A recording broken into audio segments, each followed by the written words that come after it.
So we have at VITA a number of exercise programs, and you're going to hear others who are participating in what we hope is a growing enterprise of exercise, of training, of fun.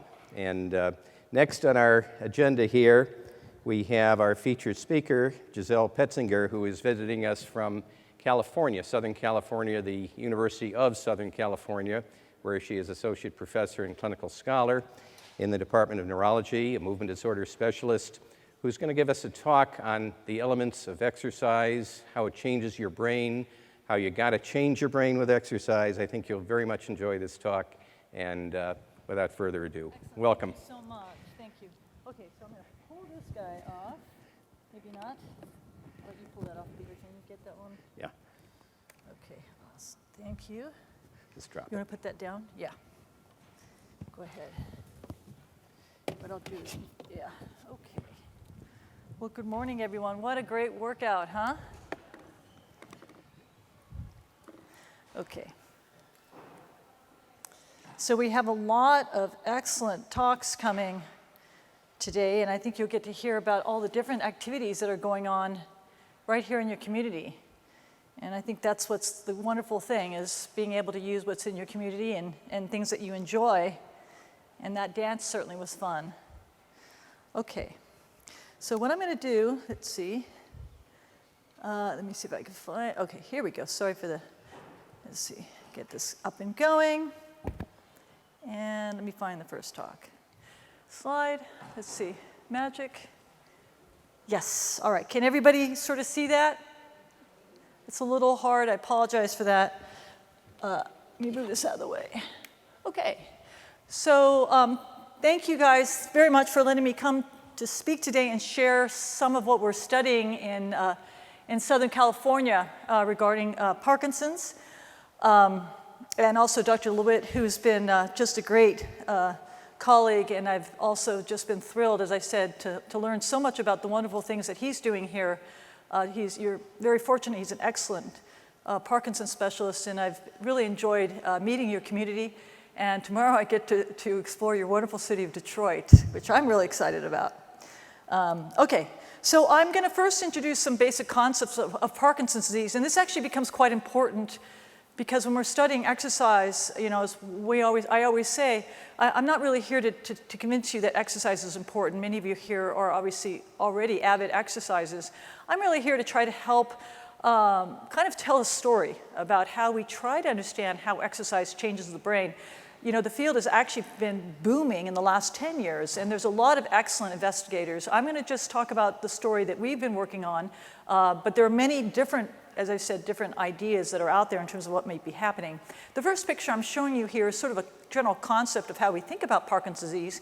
You may have seen it at some of previous talks, but the idea here is just to show you one connection that we often talk about, and that's the dopamine connection. So what you're seeing there are dopamine cells to your, this would be to your left, and what we're seeing is a slice on the lower left corner is a section of the brain that would be where the dopamine cells are coming from. And you can sort of think of them as a type of gasoline, if you will, like the gas tank of the brain. And what that is doing is thinking of that dopamine as a type of gas. It's an enabler for the car. It's not the engine, clearly, but it enables the car to move. With that same idea, then what you see is the projection from those dopamine cells up to a very specific part of the brain called the basal ganglia. And that's what I really want to talk about next. And now you're going to see a very different picture of the brain. And this is going to be a little confusing, but I don't want you to be alarmed. All I'm trying to show you here is circuitry. So circuitry fundamentally are connections from one part of the brain to the other. And that's sort of the engine that I was talking about. So now we're looking at the real engine of the car. And the point about this is to start to demonstrate how complex this engine really is. And what I'm showing you here is really focused on just the circuits important for movement.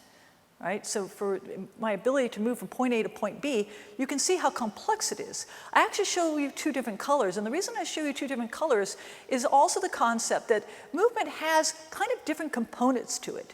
We traditionally think and talk a lot about the red component, and the reason we talk about the red component is because we believe that's the particular part of the engine that gets most impacted when that gasoline tank goes down, you understand?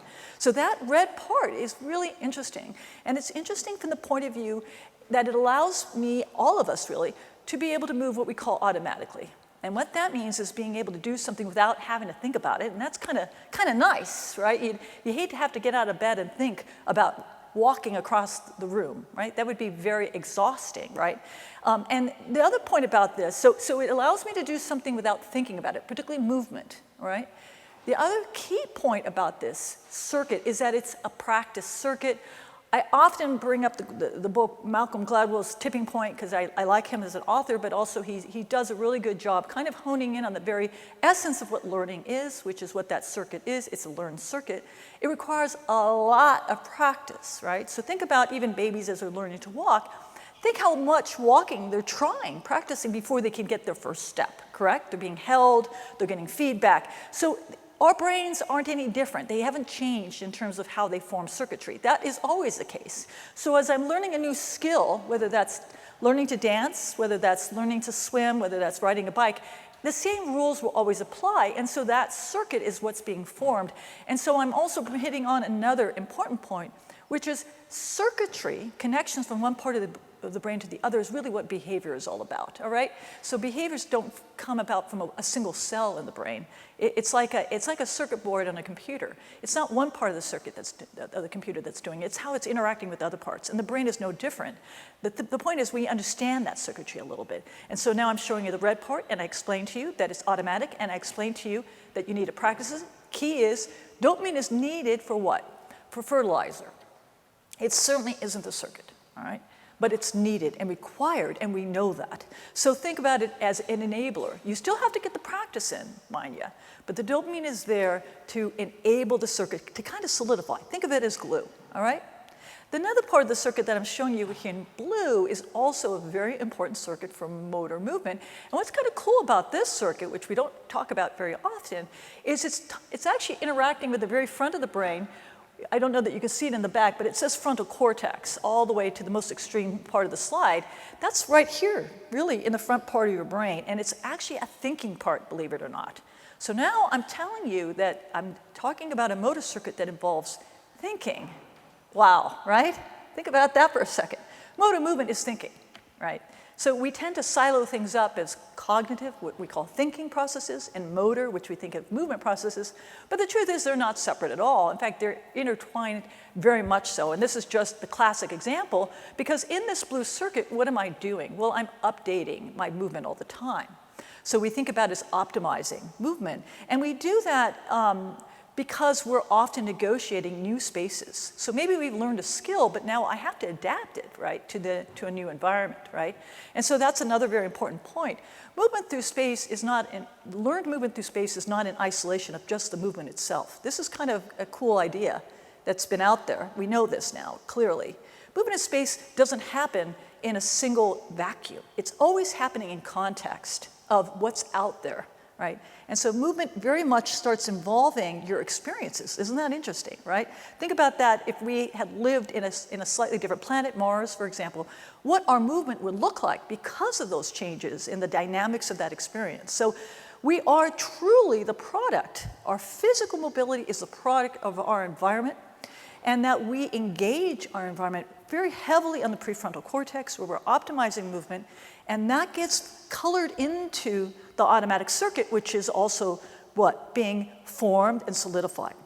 So now as I think about what Parkinson's disease is, I pointed out that dopamine, which is the gas, clearly plays a role in that automatic circuit. So what role does it play in the prefrontal cortex? It plays a role, but not the only role. And that's where a lot of work is going on right now, is to understand how other neurochemicals are involved besides dopamine in that prefrontal circuit. And you can see why that's so important, because we need it. We need it to optimize. And I would argue, and anybody in the rehab field would certainly appreciate that, we're certainly using that, right, as we go through what? Learning of new motor skills. This is exactly what starts getting engaged, prefrontal. What's kind of cool about that is that prefrontal system plays many roles. It's not just for optimizing movement, it's for planning my day. It's for processing information. So this is where the concept that being active in physical activity, and I'll show some data in a second, why being active causes some generalizability of what? Thinking itself, right? That whole concept that you have this wonderful prefrontal cortex which plays many roles. And my ability to use it in one way may enhance, right, other functions. Isn't that cool? right? So again, in Parkinson's disease, we often talk about loss of the automatic circuit. So what happens? You become less automatic. Now we know what that means clinically. Clinically, what that means is slowness. Slowness is, by definition, loss of automaticity. It's the only way that manifests, all right? So as you lose automatic function, when you're not able to do something without thinking about it, you become slower, not just by speed, but actually more by amplitude. So you start getting smaller and your overall volume of movement diminishes everywhere, even in your face. But what we do know is people compensate. We all can compensate. Many of these circuits will kick in a little harder, and one of them will be the prefrontal circuit. So what does that mean? It means that people with Parkinson's disease will often express that they need to think a lot more about what they're doing, right? And many of you, I can see you nodding. That's right. So we have this wonderful compensatory circuit that allows a person with Parkinson's disease to be able to handle situations, but they have to think a lot more about it, right? Because the automatic circuit's not there. The challenge with that, though, is that it's very hard to keep doing that, right? It's fatiguing. It's not sustainable. So trying to always be thinking about what you're doing requires a lot of attention and a lot of thought. And if you have something distracting you, what's going to happen is you're putting yourself at risk for falls and these sorts of things. So this is really an important concept because as we talk about exercise and different types of exercise, what we're really thinking about is how can what I do impact these very circuits that I know are having problems, okay? There's one other circuit I'll just bring up that I haven't talked about before, but we're also very familiar with. Of course, it's coming from the back of the brain. There's a structure back here who looks like a little bit like a cauliflower, and that's also a very important circuit that's connected up actually with the prefrontal circuit, and it's involved for planning kind of coordinated, big kind of concepts of coordinated movement. And the reason that's sort of interesting, I should just say, is remember I told you that central section is what's having the most trouble. The circuitry is literally becoming impaired, and I'll show you some data on that in a second. The cerebellar, this back circuit also kicks in, and guess what it manifests? Tremor.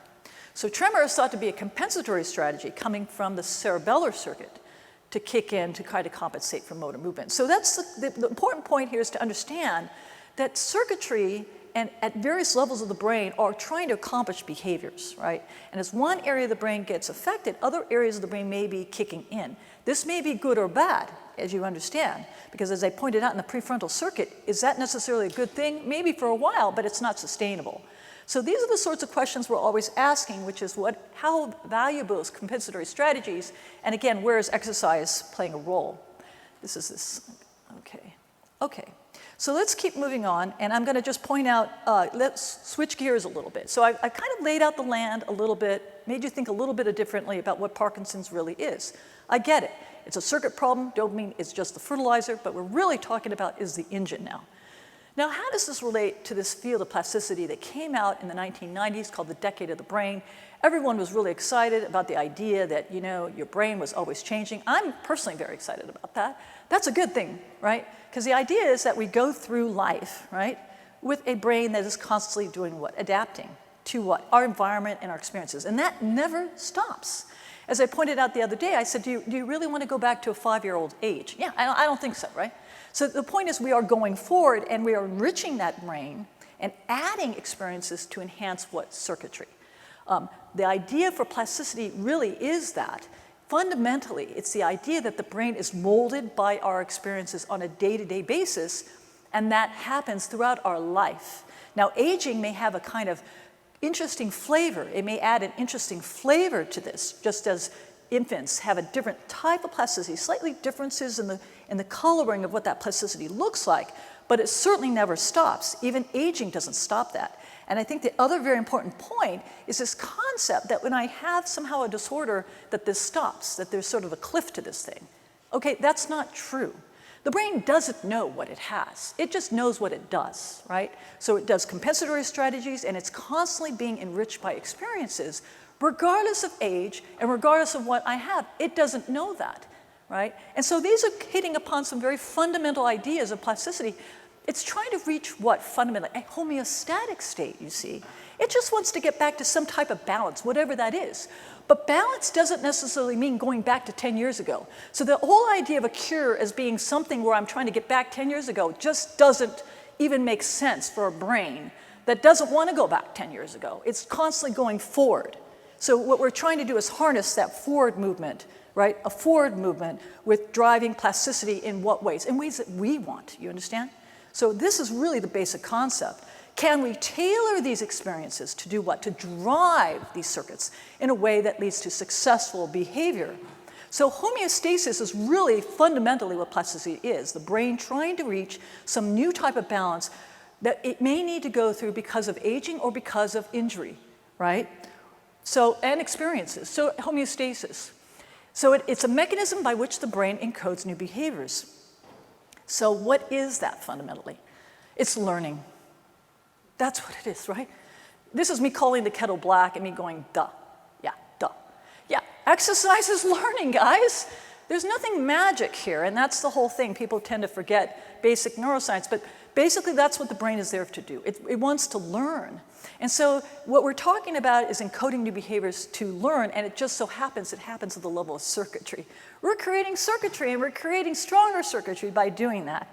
Now, the cool thing is of course, the rehab field got it, so we've, obviously neuroscience field, but in terms of clinical fields in general, I have to give full credit to physical therapy and rehab, who really, obviously in that field, saw a potential of how we can use that in terms of moving forward to drive behaviors, right? So I'm calling it rehab, but the truth is, what is it really?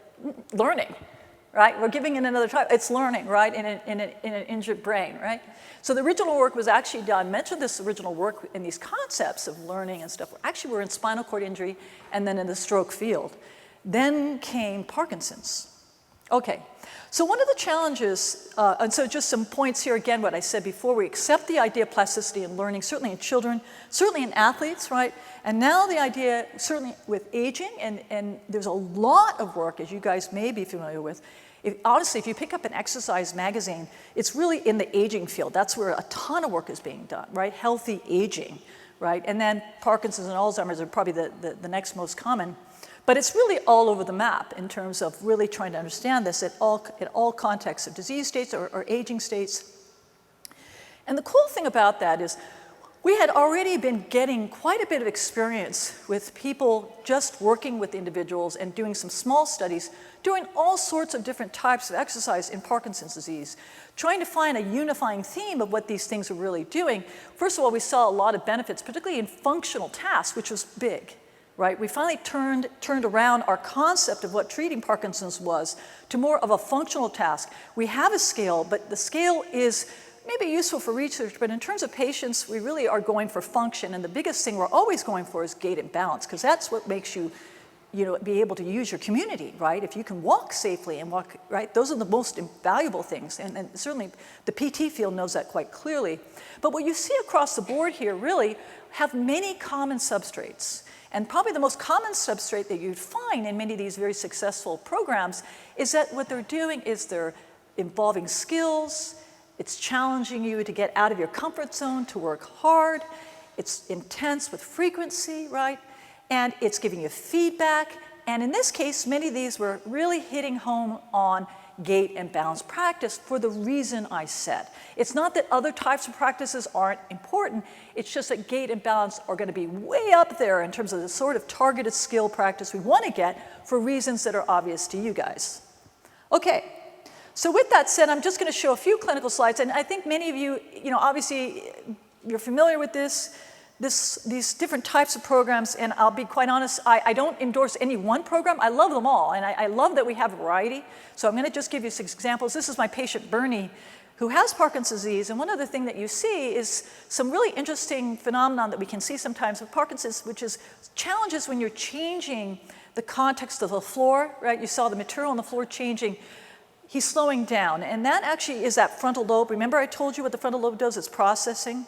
So that is impacted in Parkinson's disease. It's slowing down for him. So when you see something new, it's like the brain is trying to solve that problem and try to understand that, and that starts affecting the gait. That's also why we sometimes see people moving to new spaces, non-familiar spaces, might start slowing down a bit. There's the hint of why freezing may be occurring as well. And all I want to do is show you again some examples of Berie using the amplitude training program, which we've, one of our many programs at SC with some very talented physical therapists. This is Claire McLean's work. with this particular patient. But I also just want to show you some other examples. An individual with freezing, he had Parkinson's disease, I guess, diagnosed in about 2001, then DBS, and started developing freezing in K to 2012. He started with physical therapy one-on-one, and we'll go back to that in a bit, but then started doing other sorts of classes, and I just want to show you what he looks like now, 2017, if I can get it to go. Really? Oh, there we go. So that's him with exercise and physical therapy. Okay, and now I want to also show you, this is another patient of Claire's. This is kind of a fun example to show what happens with practice. And this is a patient, 70 years old, diagnosed in 2009 with Parkinson's disease, started physical therapy in 2015, and then since then has been involved in 3 hours a week of different types of exercise. And this is just showing her ability to learn a new skill. And then finally, this is sort of, I like this because it was showing kind of the different ways you can kind of mix up skill practice. Let's see if I can get this going. So you can see these are different types of skill practice that are tailored for this patient. So this is what physical therapy can really help. And this is why I like individual physical therapy, because what they can do is create a program or plan for yourself. Obviously, you can do exercise classes as well, but you're getting sort of a tool set of things to work with. We have in this country now, you may or may not realize this is showing you another example of things that this individual has been working on. She was diagnosed, let's see, at age 53, 13 years with Parkinson's. This is what she looks like. I wanted to just make a real quick point about what's happening with the PT field in this country. We have something called Neuro PT, Neurophysical Therapists. So this is a relatively new program, new last 10 years, I think. That has been, basically it started at USC, but now there's 11, is that right, 11 centers? I think there's 11 centers across the United States now, where they have physical therapists that then spend 1 year of residency in physical therapy. You have a few neuro-PT, I believe, here in this area, but basically they're very helpful for education. They're very familiar with a lot of what I'm talking about, so they're also another group of people to definitely reach out to get some help. Okay, so let's go back to talk about the model of exercise and biology of plasticity. Yeah?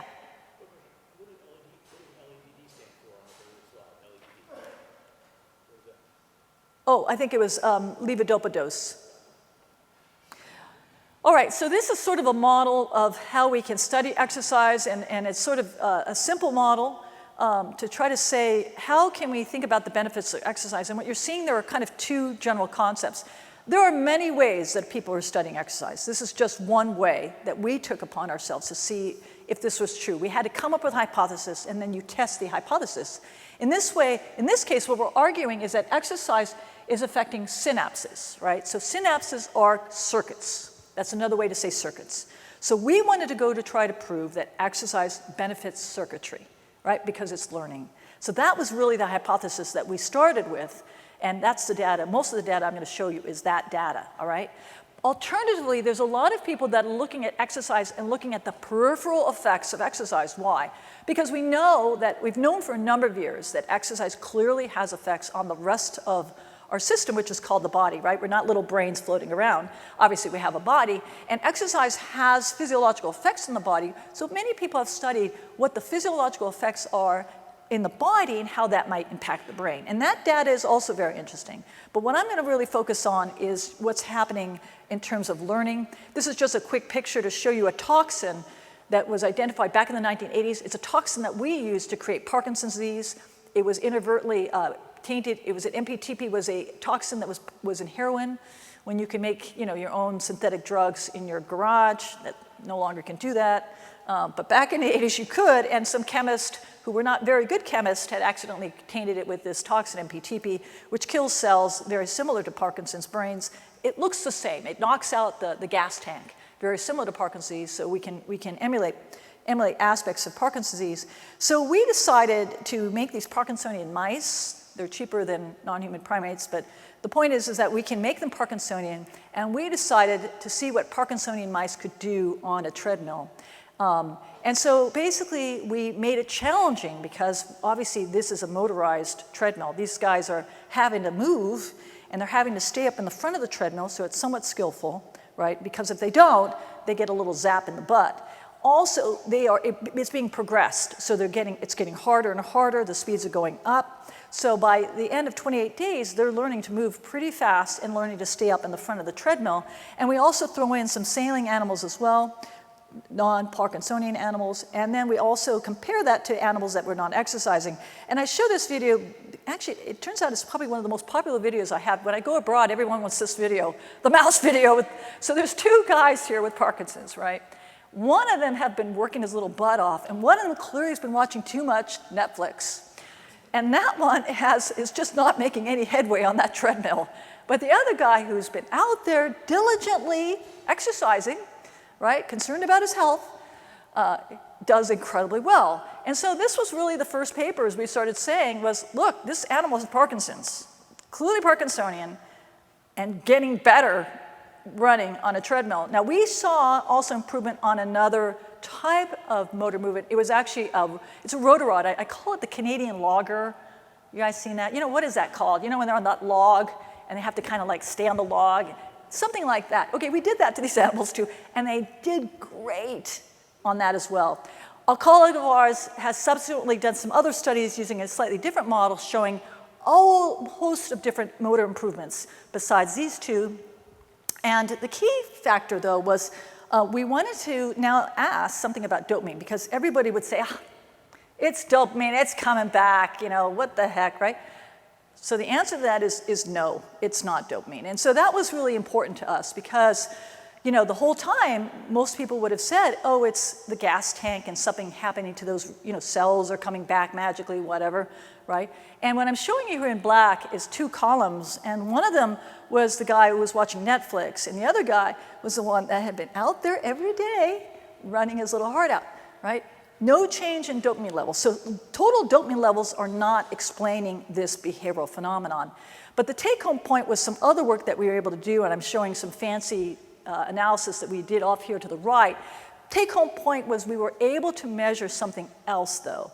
We were able to measure how much dopamine was being released from cells. So when we measure total dopamine, dopamine is sort of within a cell, it's outside of the cell, it's sort of all over the place.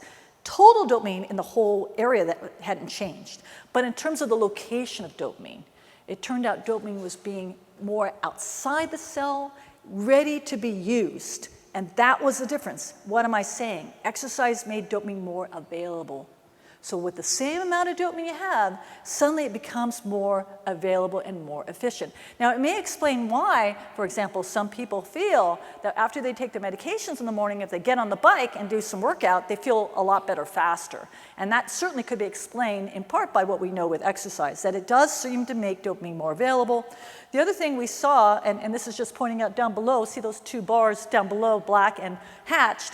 Those are cell counts. Those are going back to that part of the brain I told you where the dopamine cells are to show there were no differences there either. So whatever these effects of exercise are, my take-home point is that it's not being explained simply by dopamine changes in terms of cell number or total level, but it is making it more efficient because it's making it more available. And the story doesn't end there. It turns out that the way dopamine works on that very circuit that I showed you, the automatic circuit, is sort of like a ship going into a harbor. If you can imagine these docks. So dopamine is a type of ship, and the docks are these receptors. That ship has to get into that dock to be able to get the circuits to work. And so we have names for these docking areas, and they're called D2 receptors and D1 receptors. Now, it's kind of cool because these docks have different flavors as well.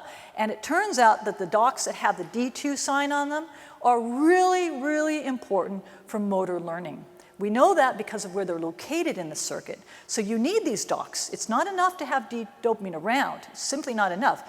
You need these receptors. They have to be there because the ship has to dock somewhere, you see. Not being able to dock won't give you the benefit of it. So clearly it has to have that dock. And so we're kind of excited about that because we saw what? That the signal, that there's so many more docks. There was a lot more docks, right? So now I'm telling you some kind of cool stuff. Dopamine is becoming not only more available to you, but the docking sites, wow, right? A lot more docks available. And that's important from everything we know about the importance of these receptors and how we learn. we decided to take it one step further because we were able to look within the brain. But whenever we do these sorts of studies, we're always thinking about how to translate this, right? Because this is translational work. Translational neuroscience is trying to take things you've learned in the lab, right? That's why research in the lab is so important, because it helps us create hypotheses for humans.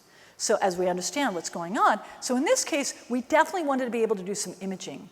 And fortunately, we can do that because we have a lot of fancy types of imaging, but in this case, we could image that little dock.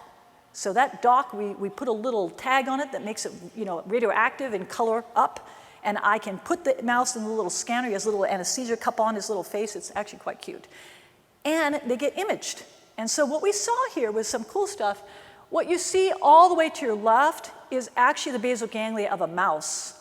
And it's all red. That's all the docking sites that you should normally have. So there's quite a few, actually, to begin with, which is probably a good thing, because we've got a lot of learning to do. But when we have Parkinson's, this is the MPTP mouse now, what happens? Oh, dear.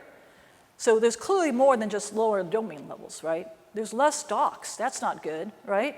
And so now you can appreciate why that poor circuit is not having a very good time, right? Not only is dopamine not around, or not as much of it with Parkinson's, but there's less docking sites for dopamine to even land. Right? But what we saw with exercise was, boom, docks were coming back again. So that was pretty cool, because now it was giving us a mechanism by which exercise may be doing what? Restoring circuitry itself. Isn't that cool? We took it another step further, and we decided to look in humans. And all I'm going to do is have you take a look at that very bottom section. If you can, the middle bottom figure is a picture of a brain, and there's a circle with some really bright red spots. This is what happens after exercise. This was a very small study that we did in de novo patients after 8 weeks of treadmill. We had already published some work on gait and balance, but we were interested in imaging to see if we saw the same effect that we saw in mice, and the bottom line is we did. We saw that exercise was increasing the D2 receptor, very similar to what we saw in mouse. This work has been replicated now by 2 other groups. One group is studying addiction. There's some interesting stuff with D2 and addiction. And also another group that's up in British Columbia that's beginning to repeat this work as well. So we're beginning to get some hints in terms of what exercise is doing that may do what? That may help change behavior in circuitry that's relevant to people with Parkinson's disease. Now, these are people with Parkinson's disease. That's also what's kind of cool here. All right, so all I'm going to do is walk you through a few other slides. The big picture here is I'm just showing you that we can look within the circuit itself. And in red, all I'm doing is circling an area that's connecting 2 cells, completing the circuit board. When they connect together, there's a lot of information that's shared, and that information in the circuit of Parkinson's disease is aberrant. It's not normal. There's too much activity happening there. In other words, the circuit isn't normal, and the way it's not normal is it becomes hyperexcitable. All those structures that I'm demonstrating around that space are glutamate hyperexcitability, evidence for that. And what we saw with exercise is many of that went away. So this was important because what it did was it explained not only were we changing the docking sites, not only were we making dopamine more available, but the circuit itself, which would normally be hyperexcitable, is reversing. This is an animal model. We have some evidence in humans. I'll talk about maybe another time that this is also happening in humans, but this work was done in an animal model solely. All right, so let's move to the next point, which is circuits at the end of the day are also physical connections. We can see it, by the way. We can see it under the scope. We can actually see the circuit, right? And we can see, this is in animals. Now in humans, we image.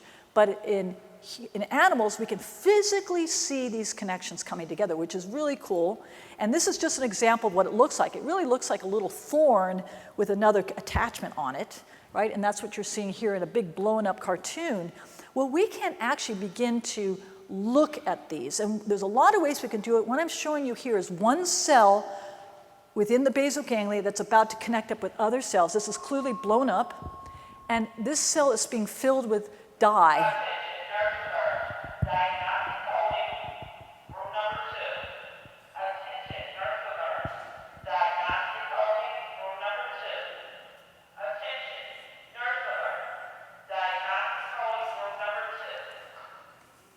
So we can fill cells and also start mapping out the branches of the cells. So this is where all the connections are going to happen. The dendritic branching, so that's a little cell with all, if you can imagine, we only have 2 arms. This guy has a lot of little arms, lots of arms sticking out all over, which is where all the connections are made. And what I'm showing you here now to your right, sailing is a healthy brain. This is one example of one cell filled. Look at all the branches of that nice, beautiful cell. Look to the right of that. That's red. That's Parkinson's. That's when dopamine becomes depleted. I told you that circuit is not happy, and this is what happens. It actually starts shrinking. The connections, there's fewer of them, there's fewer branches, and this is exercise in yellow. That's exercise. So we see evidence for new branching, but that's not all of it. Now what I'm going to say is I'm going to walk you through how we can look at synapses. See to your far left, that's the basal ganglia of a mouse. We've filled it with dye. All those black dots are cells that we've filled to look at and start counting connections. Mostly we're focused in what's in yellow called the dorsal striatum. That's where motor movement is particularly important for the legs. Now we blow that up. Look in B. That's the cell again. You're seeing it in its entirety, not just its branches, but even the cell itself. There's a cell body in black. And remember all the branches of it I showed you? I'm showing you one example of one branch. And now we take one segment of that branch and blow it up again. And that's what you're seeing off here is one segment of one branch here with all the little twigs, which is where the physical connections really are.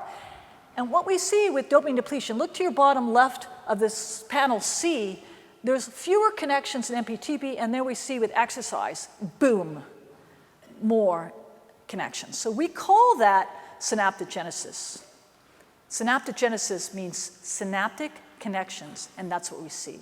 So the decade of the brain was all about this idea that your brain is constantly changing because you're always being able to what? Create and enhance circuitry.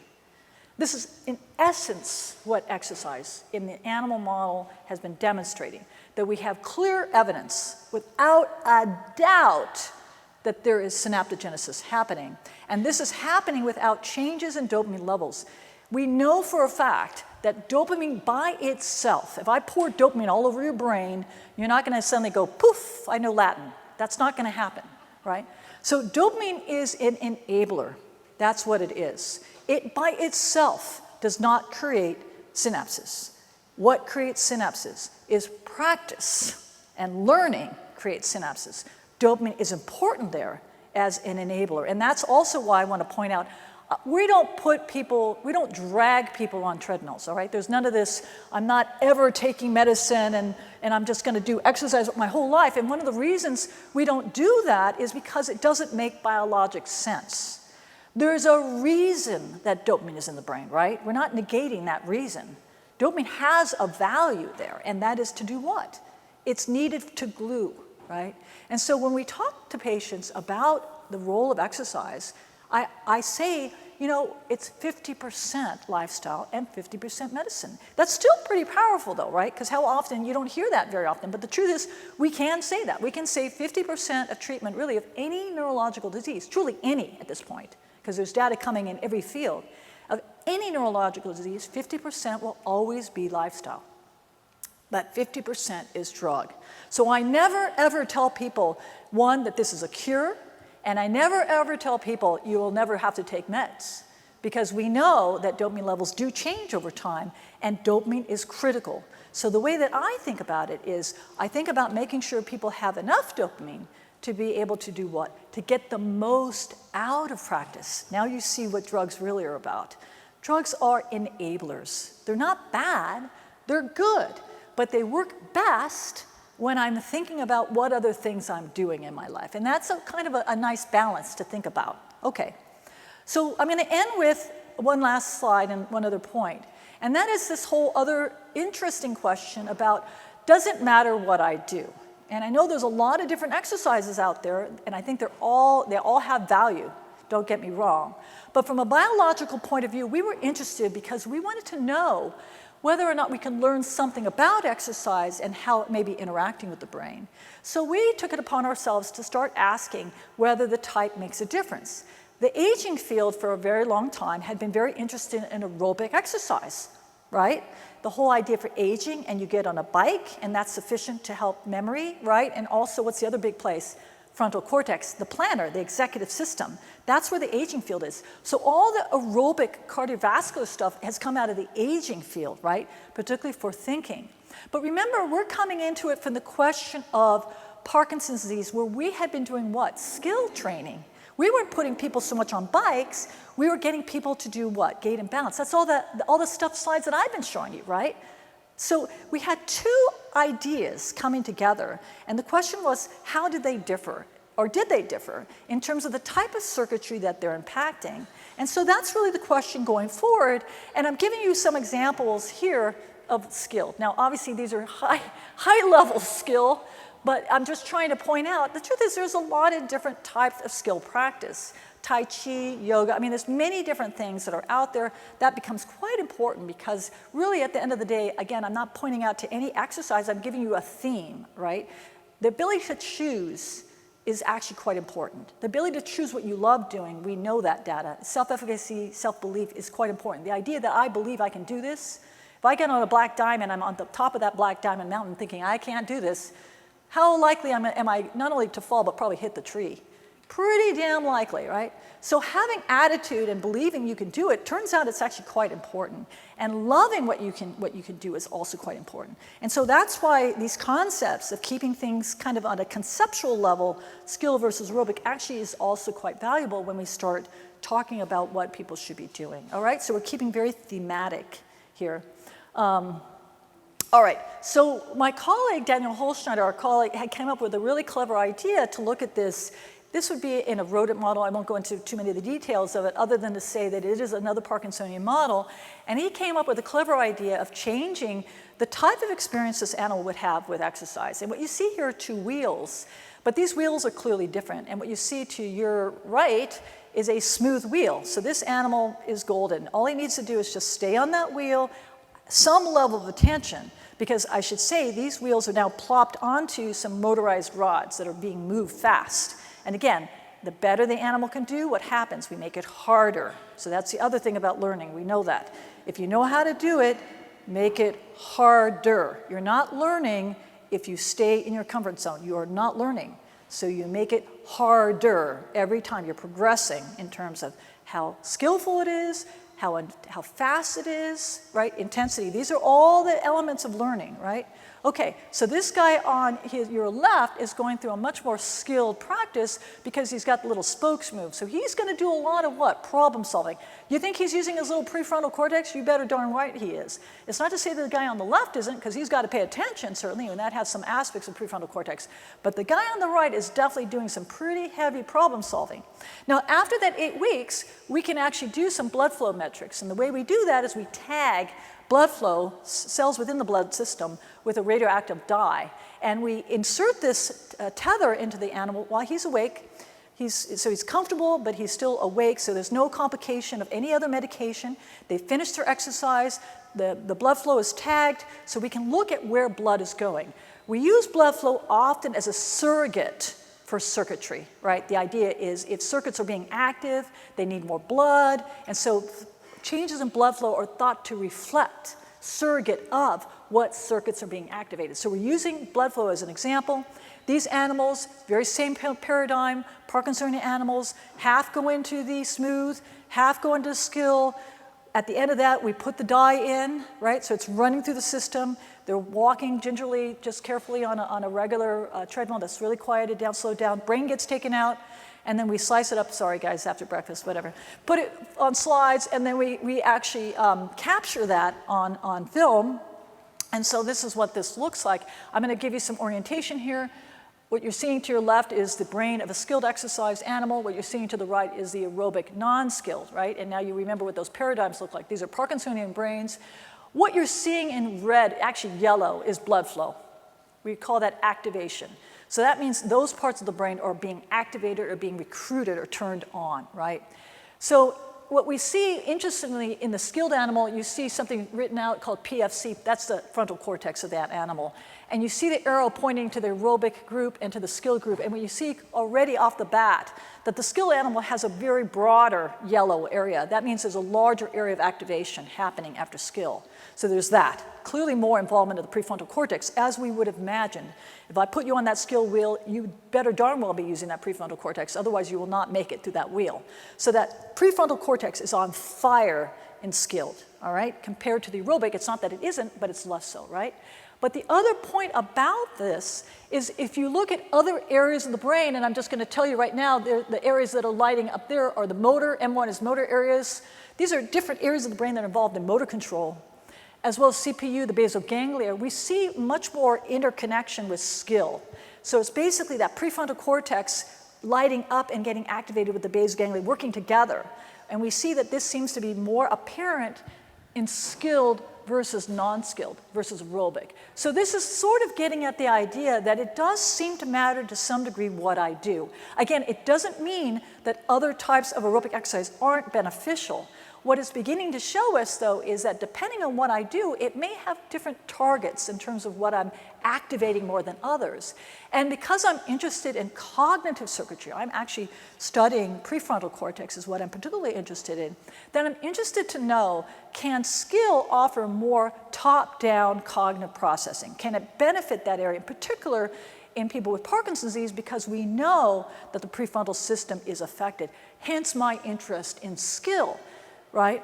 Aerobic has some benefit, we know that, but its benefits may be slightly different than what we might see with skill practice. So again, these are important things certainly from a biological point of view, because we're trying to understand the biology behind that, but also as I'm thinking about designing future studies, when I'm interested in things like cognition in Parkinson's disease, I may argue, yes, let's do more skill to get more top-down prefrontal cortex involved. I think the final point I want to say here is that this is also pointing out something that's not such a small point, and that is exercise, as you can see, isn't a passive effect on the brain. The brain isn't just getting the benefits of exercise because the whole body is delivering all these nutrients to the brain. What's kind of cool about this finding is that it's definitely supporting that the brain is an active partner in this. Isn't this cool? So it gets back to the idea that the brain is never just sitting in the back corner, just kind of hanging out there, trying to reap the benefits of the body. Forget that. It's a very active participant. And the reason I say that is because exercise is happening in both, but clearly there's a difference. And so the work that we're doing now is trying to understand why and how. Why would certain area of the brain be activated under one condition and another? We call this circuit-specific effects. Some of the work that we're going to be doing next is going to be looking at these areas of the brain that are activated depending on the circuit, the exercise. So in skill, we're going to look at prefrontal cortex and areas that didn't have blood flow to look at what happens to changes in metabolism. How metabolism of a cell, because it's having to work harder, right? Per cell's working harder, metabolism's going to change. How metabolism may be driving this change. So within the brain itself, as you're using it harder, metabolism and the need for fuel changes, and that cell knows that, and it's activating processes within it to change blood flow. That's the next study. How does this happen? Why this is important? Because it may also give us other targets to go after. And I'll end with just showing you a picture. Pardon me, too many slides, I apologize for that. Just the number of people that I'm involved with. I'm very fortunate, like you have your community, I have my community, and I have a number of very lovely colleagues that I get to work with, and I have collaborators. I'm always looking for collaborators. Peter and I may be collaborating too, so I may be back. But the point is that collaboration is important, community is important. The only way we get anything done in this world is by working together, and we all know that. So finding resources that were shared resources, sharing information, doing things like dancing together, right? Is that like the best ever? Of course it is. And that is what wellness is all about. Wellness is not in these buildings, all right? Wellness is not in four-wall buildings. Wellness is out there, all right? Wellness happens in communities, right? And wellness happens in being, mentorship and working together. That is what wellness is, all right? And so with that message, just remember also finally, I promise, exercise is not unique to Parkinson's disease. When I talk to people with Parkinson's disease, I'm really not just talking to that individual, am I? That's kind of silly, right? Because it really isn't just PD specific. It's really for all of us, right? So it's a lifestyle commitment for the family and for communities to do what? To embrace lifestyle and to encourage one another to continue to do that, right? So this is not a PD-specific thing, because if it's not Parkinson's disease, it's cancer. If it's not cancer, it's diabetes, right? It's just on and on. It's something that we can all benefit from, right? Okay, thank you very much.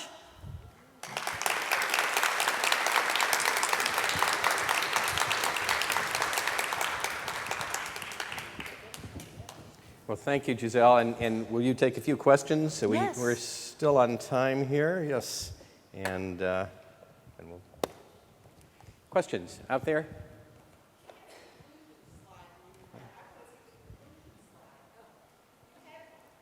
What? Conclusions. Oh.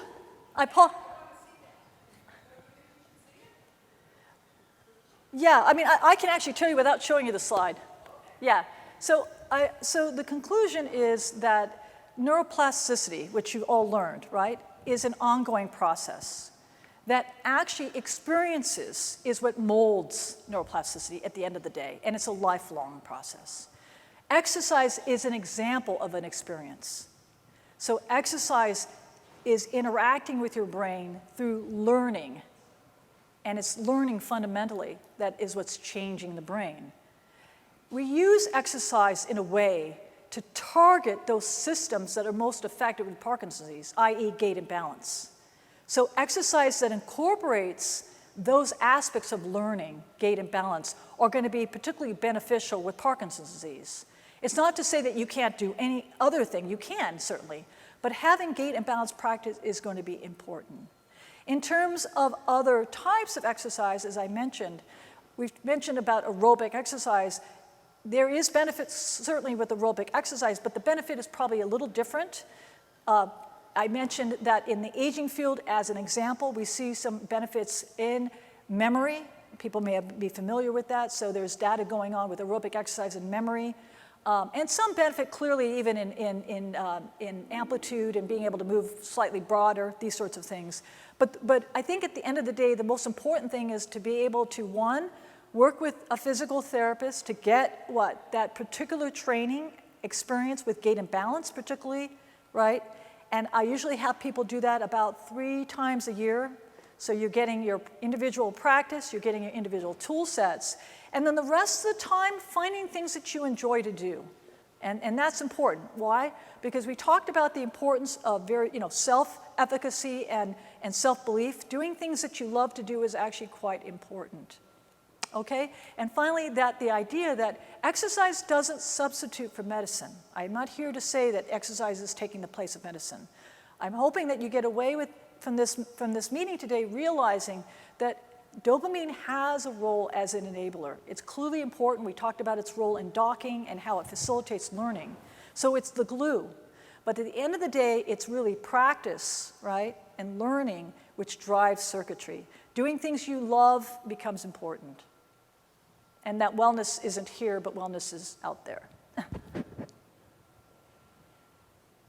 It's worth pointing out that when you say dopamine, it's that medicine in the brain that's created by your Cinemet or levodopa. It turns into dopamine, and so it's all the same thing, all the D word. Is a skill exercise always physical, or can it be something like puzzles, artwork, things like that? Yeah, no, and I think you're getting at some really important issues. I mean, so I would put that sort of cognitive training in general.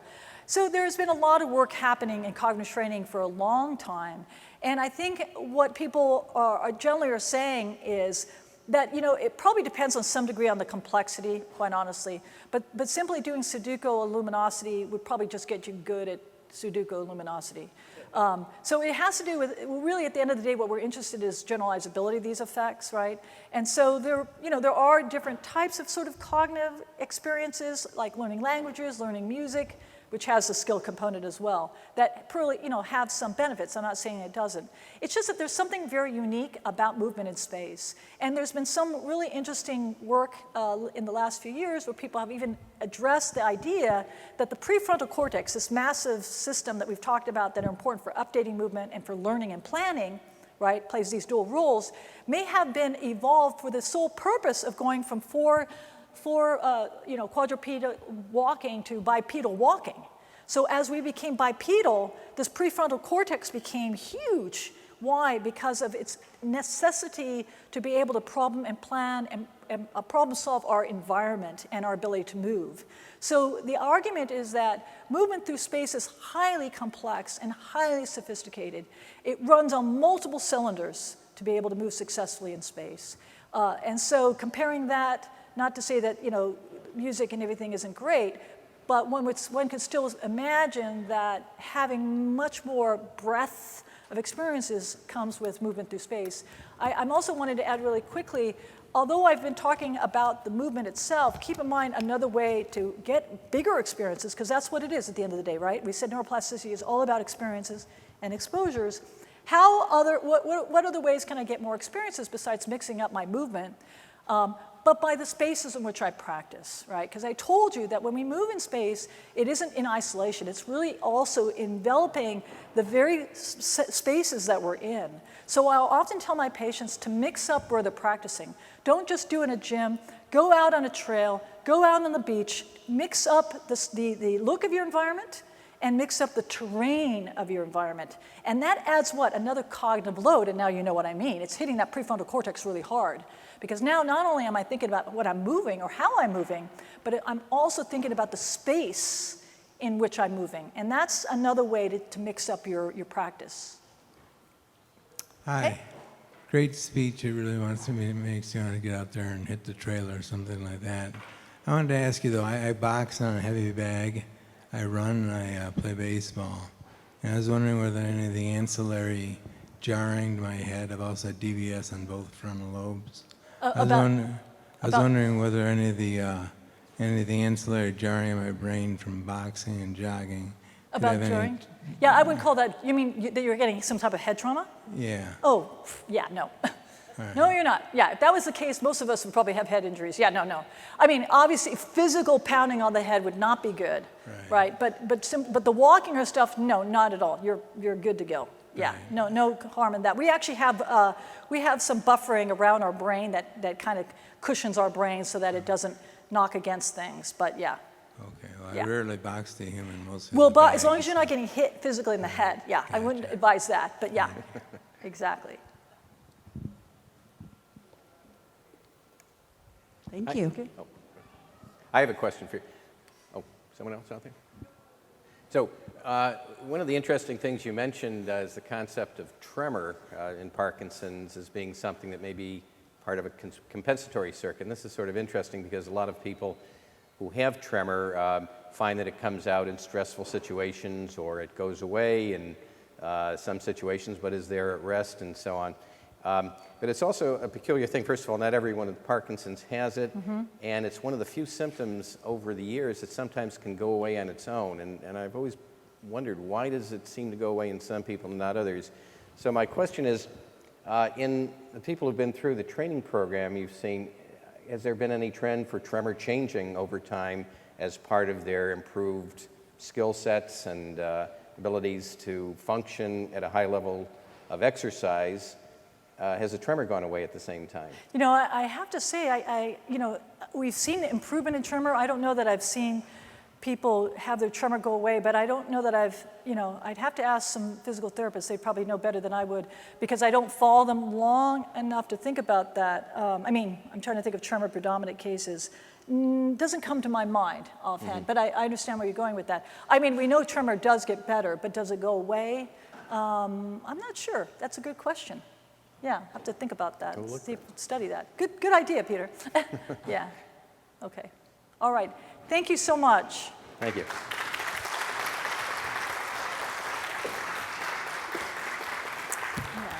So thank you. That's great food for thought. I hope we have the opportunity to have more questions as the morning goes by.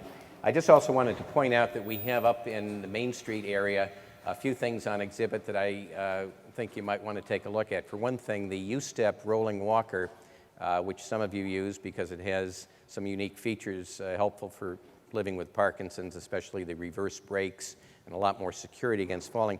There's a new model that's been rolled out in the past year that's called the Platform, which has handholds platforms for your hands to fit on.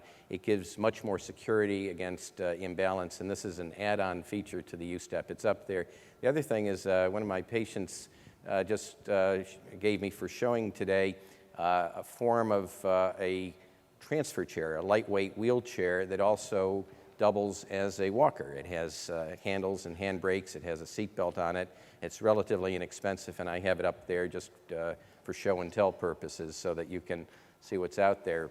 And we'll also explain what these bright yellow things are very soon by the talk by Barbara Alink. But next I have Sue Lanigan to give a talk. Sue is the CEO of our Michigan-based Parkinson organization that's been in existence for more than 30 years now.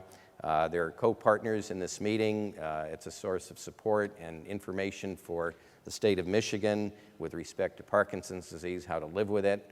We have 71 support groups around the state, Upper and Lower Peninsula, of course, and I look forward to her talk to introduce you to this organization if you're not familiar with it.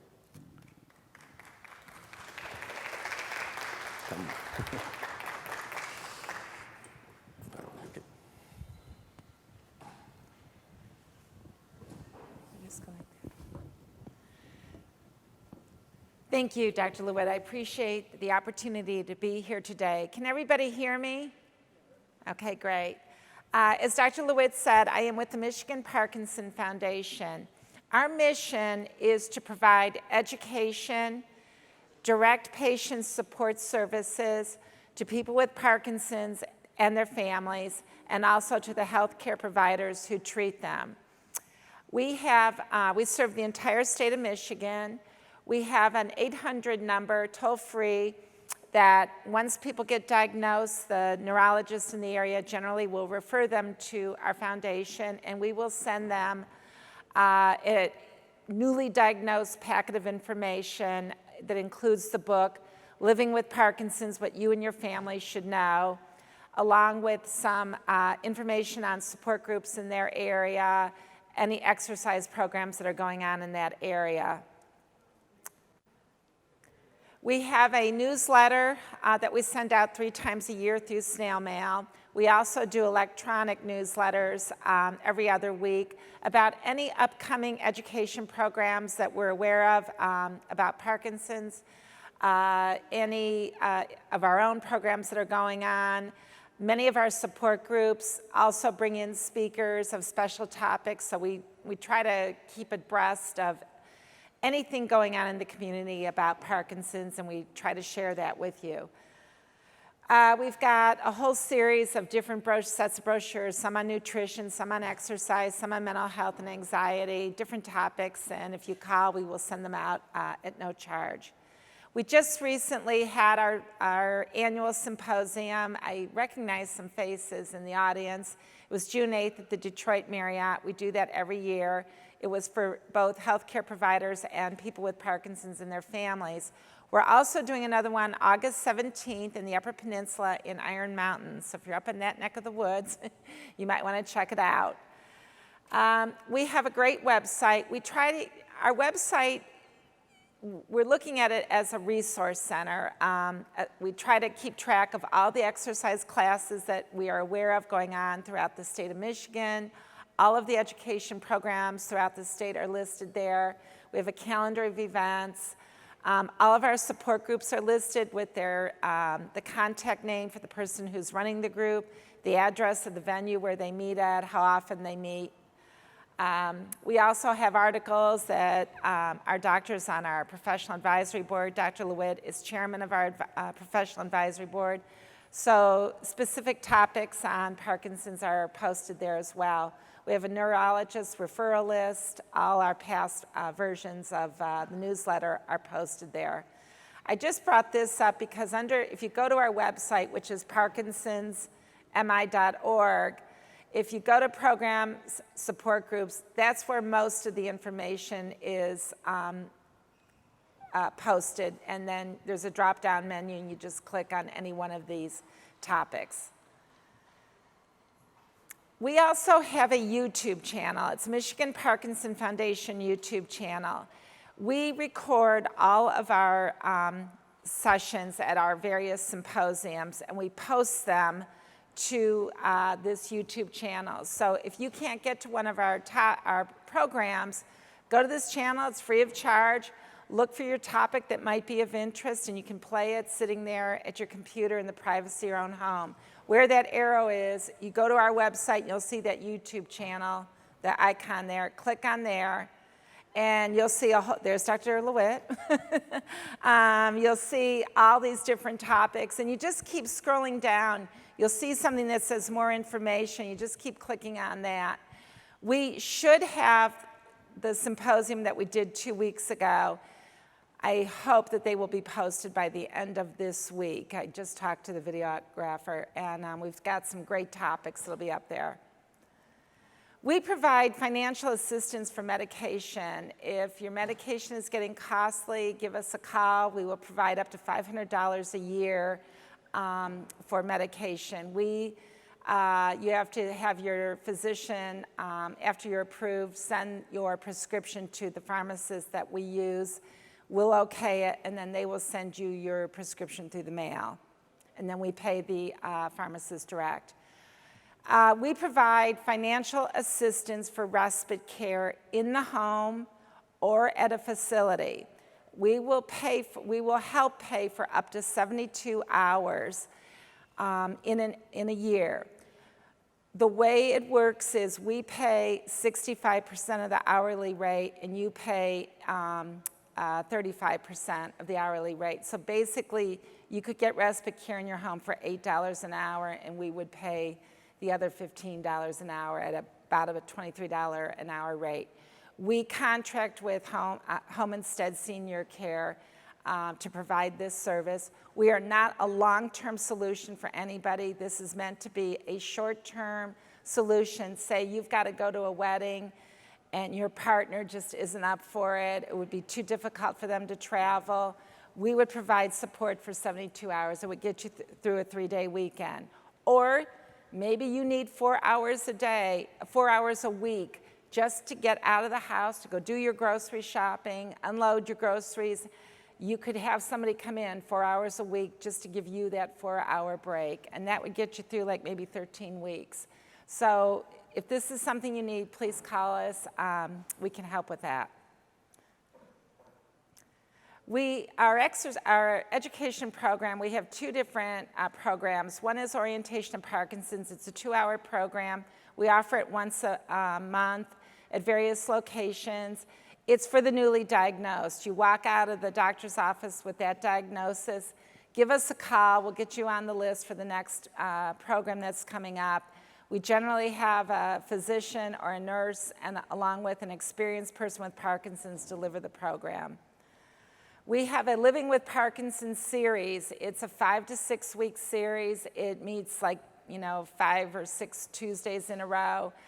We do this throughout the state of Michigan. We just finished up a program in Birmingham, and healthcare providers speak at these programs. A lot of them often come from Henry Ford. The first one is an overview of Parkinson's. The second one is on medications and non-motor symptoms. Third one's the role of physical and occupational therapy. Fourth one is mental health issues, and the fifth one is speech and swallowing issues. Yes? Are those on your YouTube channel as well? Every single one of those topics is on our YouTube channel, yes. We provide pro bono legal assistance. We have an attorney on our board who will take your phone call and not charge you. His specialty is Social Security. So if you are still in the workforce and you're really trying to debate whether it's time to take your medical disability through Social Security, very often if you don't know what you're doing and you don't do this right, you can get declined. I know Dr. LeWitt and some of the other physicians on our board created a form to fill out to take to your physician using all of the Social Security language, so that if your physician fills it out and does it correctly, you'll have a much better case of not getting denied. The attorney, Jeff Apple, if you call me, if you need help with this, I will give you his phone number. He'll take the call, he'll walk you through the process, and will not charge you. We also award an annual research grant. It's not our primary focus, but we do award research grant. We have Kathy Stees Collier at Michigan State has our grant right now and is working on a project. We have a mobility equipment loan program. When people no longer need their U-step walkers, wheelchairs, electric scooters, they donate them to us, we keep track of it, and we loan them back out to people as needed. We get a lot of phone calls for these, and I just found out that I'm probably gonna get 5 of these electric scooters, and some electric wheelchairs are coming our way. So if you know somebody who needs that, give us a call. That's pretty much our programs and services.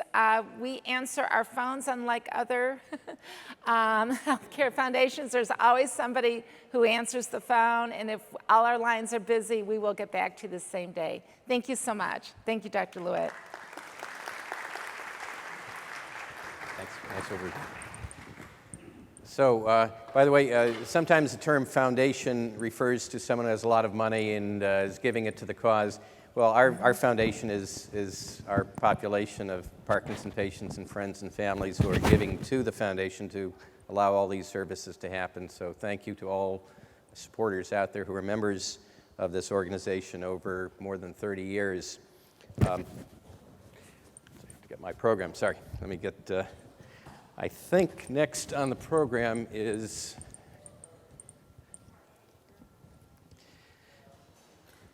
Barbara.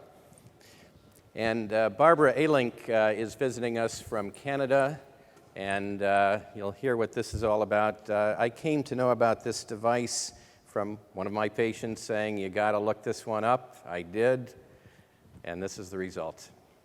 Thank you, Peter. Well, good morning. This yellow thing only comes in yellow to speak with Henry Ford. You can get it in any color you want as long as it's yellow. So my name is Barbara Alink. We hear a lot about exercise, that you have to stay active and do exercises and whatever, and that's all good, so why don't we do that? I got a clue about that when I walked with my mother over the marketplace in the Netherlands. My mother's 80. That time she was a little bit younger actually, because it's 7 years ago now. She said, pointing at some elderly people with rollators and walkers and scooters, she said, over my dead body will I ever use one of those things. And I was, what's that all about? Why is it so bad? And I realized, and I asked her, and I said, what's wrong with that? And she said, well, actually, when I look at them, I just don't want to be disabled, and I don't want to be seen as a disabled person. People feel stigmatized by the mobility devices. So what I learned when I did some more research is that medical devices are a technical solution for a body with a problem. We are not a body with a problem. We are human beings who want to live and who want to be social and hang out with people and do the stuff that we want to do. Another thing is what I learned from my mom is that she might be 80 now, but in her head she's not 80. She's still 50 years old and can climb mountains. No, she can't, but she needs to stay safe. So medical devices are technical solutions for a body with a problem. So I want to design something that you feel good with, that is designed for how we want to live, regardless of mobility challenges. So what I set out to do is to make something so cool that it overcomes the discomfort that other people have with a disability. Because people with a disability are generally not the problem. We just get confronted with life, we know a little bit more about life, but people are uncomfortable with anything that is different. When my father was 45 and I was 8, he died. And the big lessons that I learned there is that people disappeared around our young family because they were uncomfortable talking about death. They did not want to overcome their own discomfort to show up for us as young family that just lost a father.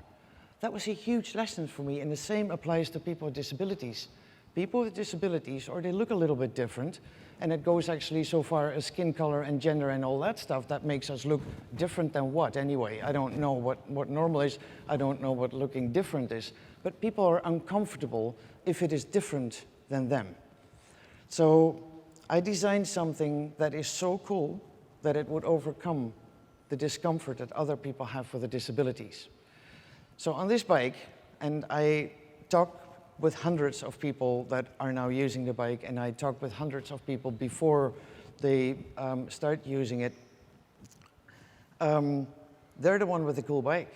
People come to you and they say, "What's that bike?" And you said, "Well, I give you a clue. I can't walk because I've got MS, for example." I'm only using examples from what I hear from customers. So I'm the one with the cool bike, and in the meantime, we're already talking. With this thing, you can go out. You're at eye level. You can see I'm very safe and I'm stable. I can even give you a big hug, and I'm still stable. I'm at eye level, which is crucial. I can go out to the forest to get another context in which you go out. You can go to shopping centers. It fits within the footprint of a wheelchair. So anywhere where it's accessible for wheelchairs, you can go. It is your walk assist. And what I've learned is that people want to ask you, like, are you really disabled? Are you really needing this thing? And what I'm saying is, like, I don't think you should or are allowed to ask me that question. You're not allowed to ask me whether I'm really disabled or not. That's not a question that is done. So I'm using this. It is my walk assist, and I'm taking it anywhere. I take it flying. I fold it up because it does fold up. Take it straight up to the plane. You fold it up. They put it on top of the luggage with the baby strollers. The moment I come out of the plane, it's there. I unfold it and I walk away. So you walk on wheels, and you can stay active. I have a lot of people that used to use wheelchairs and still use wheelchairs. There's nothing against wheelchairs. If you need a wheelchair, they're fantastic.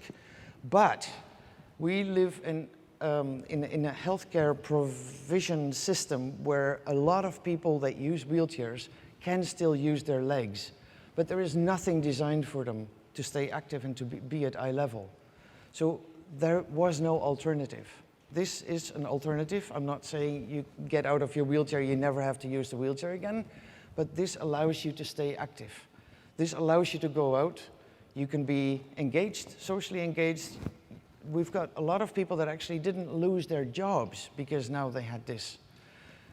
For example, a woman who is a science teacher in a university in Whatcom College in Bellingham, and she needs to write on the whiteboard, and she needs to engage with the students, and in a wheelchair she couldn't do that.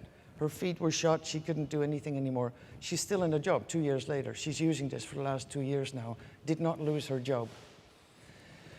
We have a healthcare system. I mean, I'm from Canada, but in the US it's pretty much the same. We have a healthcare system that we call a healthcare system, but in fact, what we have is a sick care system. It only kicks in once we are sick. And I think it's very important to use the right language at the right things, because if we know that we have a sick care system in which people are doing extraordinary work to make it as good as possible once you're sick, it is very important to realize that we do not have a healthcare system yet. You start hearing things about wellness and we need to stay active and stuff, but we do not have a healthcare system yet. And one of the things that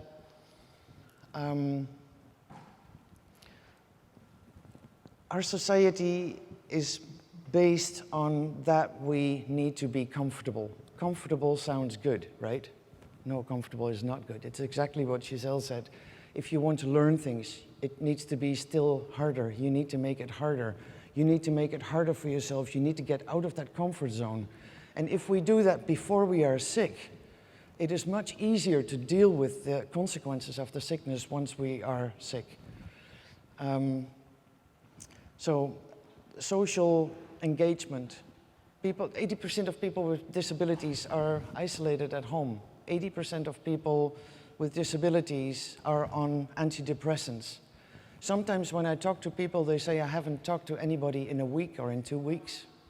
Why do we dismiss people so bad? Like, I think part of what makes us feel better is if we engage again. So the engagement and things that allow us to be engaged with each other is crucial to our wellness when dealing with diseases. Thank you.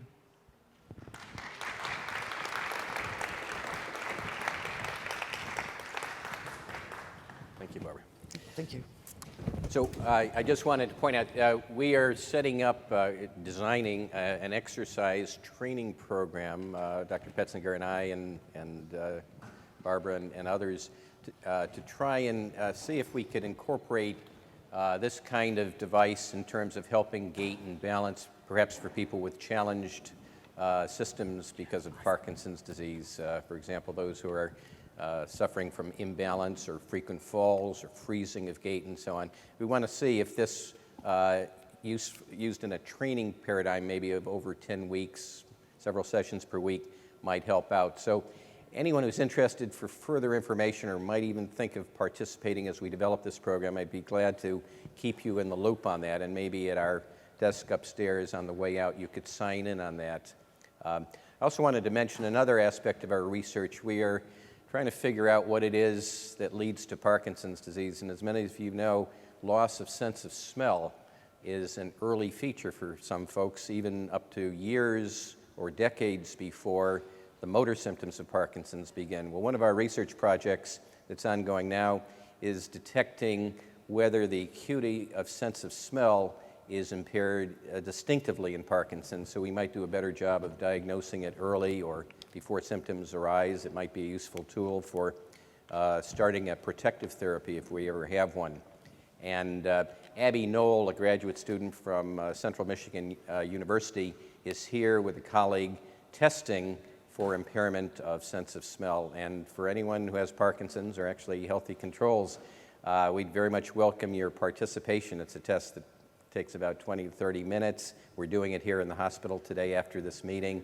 Abby's back there, raise your hand, and she'll be set up in a table on the way out here. If you're interested in participating or just learning more about it, be glad to invite your participation, and one of these days we'll get some results back, and anyone who's been in the study will let you know what we found.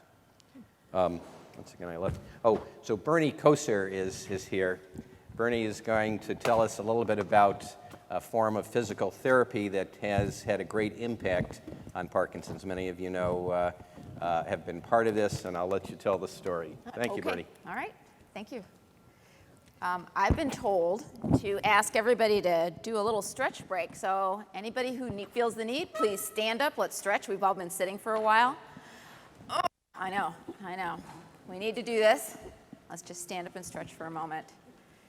And I wanted to say thank you to Dr. LeWitt for inviting me to this symposium today. I've learned a lot. I've been really fascinated by Dr. Petzinger's research, and I'm really happy to have heard her today. I've left some materials on your tables on LSVT, so feel free to take what you'd like, and if you'd like to ask me some questions afterward, I'm just going to do an overview. So good stretch break, everyone. Reach out, think big, come on. Open those hands. Am I all set here?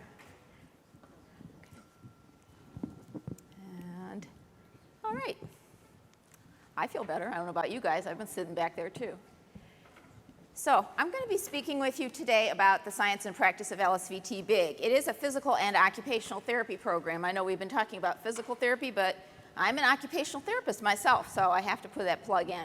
I've been an OT for over 30 years, and I've been an LSVT BIG instructor for about 5 years, and what that means is I'm on faculty. We travel around the country and now around the world teaching physical and occupational therapists, physical therapy assistants, and occupational therapy assistants how to deliver this LSVT BIG protocol.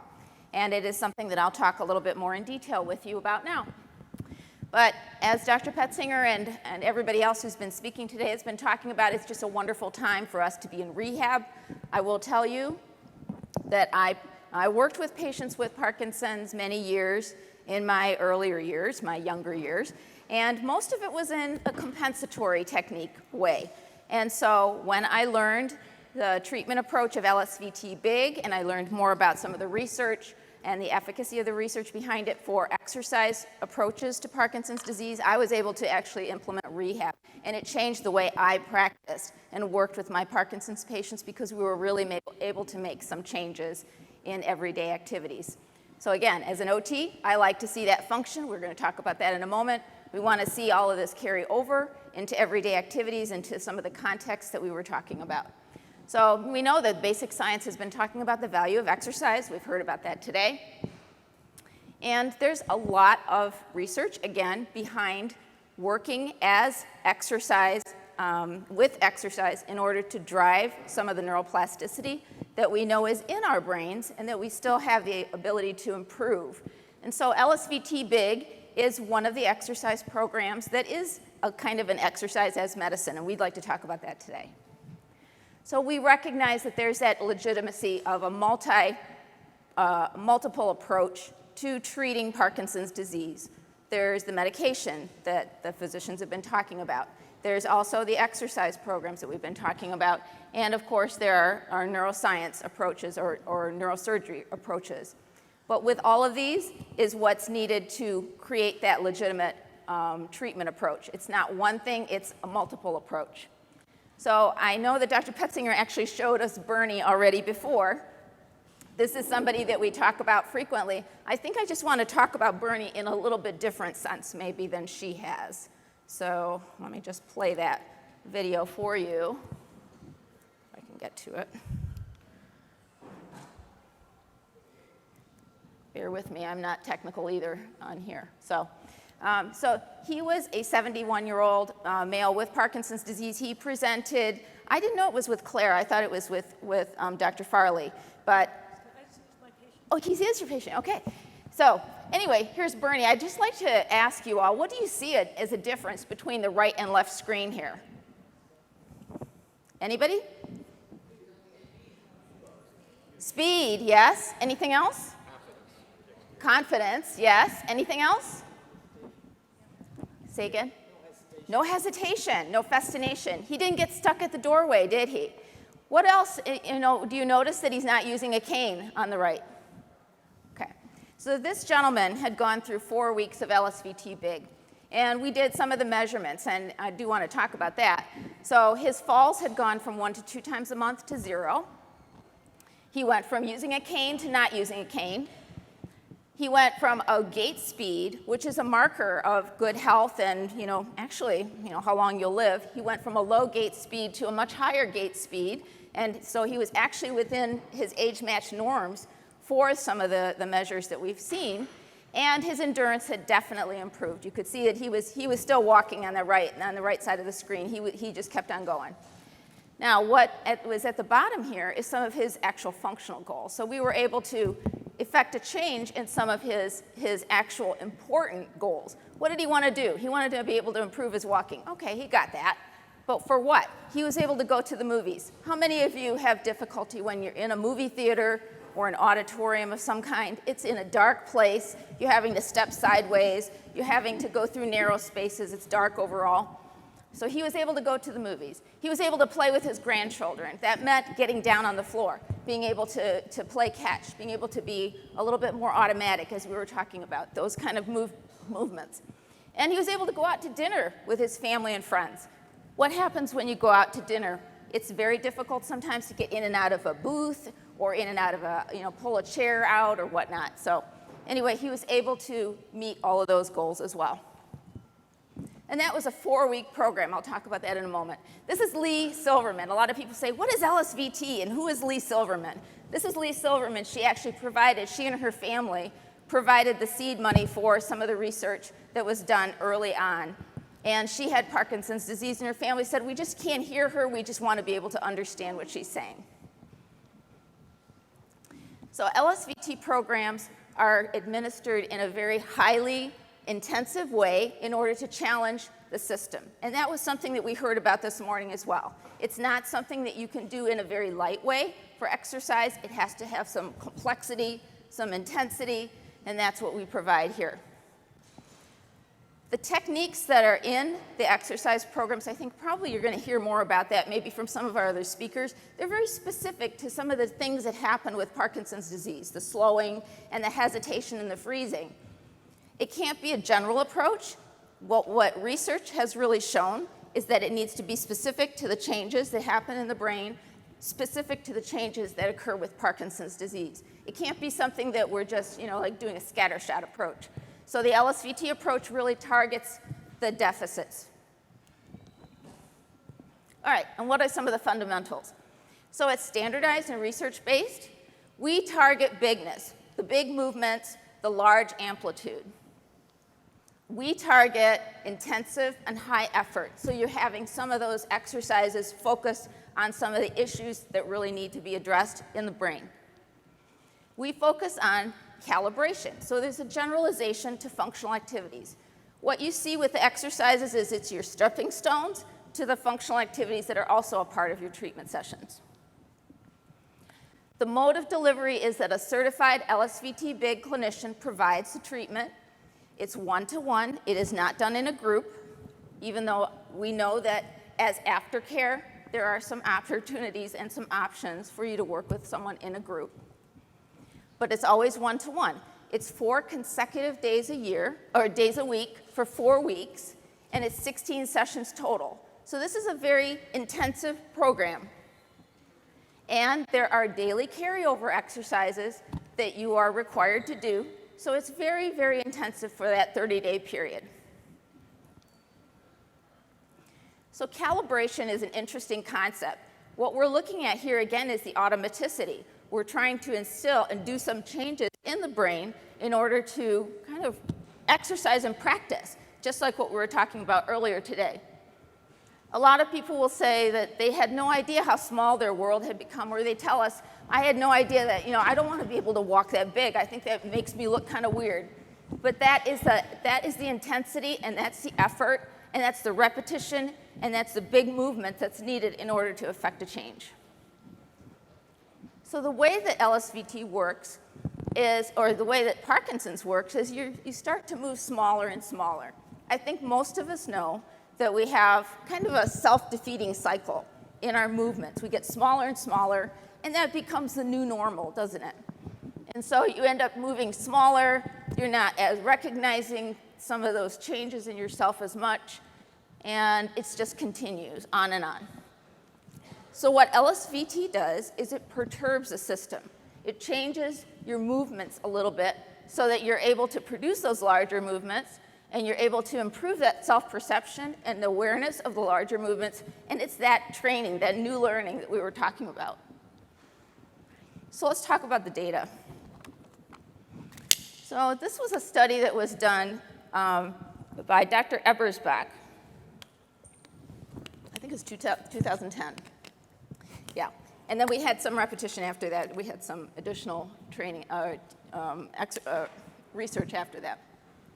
There were 60 patients with Parkinson's disease that were split in 3 directions. 20 had the LSVT BIG, 20 had Nordic walking as an exercise program that was done, and 20 had a home exercise program by a physical therapist. And it was all done by the same physical therapist, so you had an opportunity to have that continuity from the same PT. And LSVT went through 4 weeks of treatment program. So here's the results. Actually, these are really kind of startling. So when you look at the bottom line, this is the LSVT, that dotted line. That's the LSVT BIG result. People with LSVT BIG improved by week 4. That's way over here on the left, on my right, your left. So there was some improvement. There was not improvement in the other 2 subjects. And then as time went on, all the way to week 16, we're still seeing changes. Why do you think that is? Does anybody have any thoughts? Why would there continue to be improvement even after those 4 weeks of intensive exercise were done? Say what? New habits. New habits, exercise, learning a new way, that learning, and the continued home exercise programs as well. But there definitely was a change in habits, just as you've said. And so what resulted, this is actually what they would say is the research behind it is more to do with standard deviations. So we were actually at 6 standard deviations, which if this was an FDA study on a new drug, the drug would be put on the market. So that is a very powerful evidence right there. So even small movements are too small with people with Parkinson's disease. How many of you have difficulty with things like buttoning buttons or zipping your zippers or feeding yourselves? So LSVT BIG also works on small movements and even things like toothbrushing and stirring. So this is an example. This is actually an untrained result. On the left is someone writing out some of the issues that they have as a result of their Parkinson's. They wrote it out for their therapist during their first session of LSVT BIG. And on the left is just written as it was. On the right is the same list written without any additional work or training on their handwriting. But you can see much better handwriting. You can see much more clear handwriting and larger. And so that's what we would call an untrained effect. You can work also on specific issues, such as buttoning. And so I wanted to play a little video for you here as well. Bob, what I want you to do for me is just go ahead and open up your top 2 buttons for me. Okay?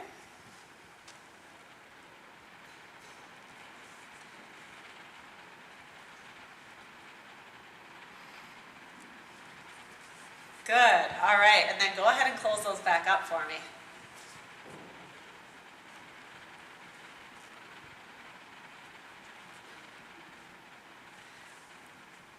Good. And I want you to just kind of notice as you're watching Bob do his buttons, it's a very slow, small kind of movement that he's using to try and get those buttons through the buttonhole.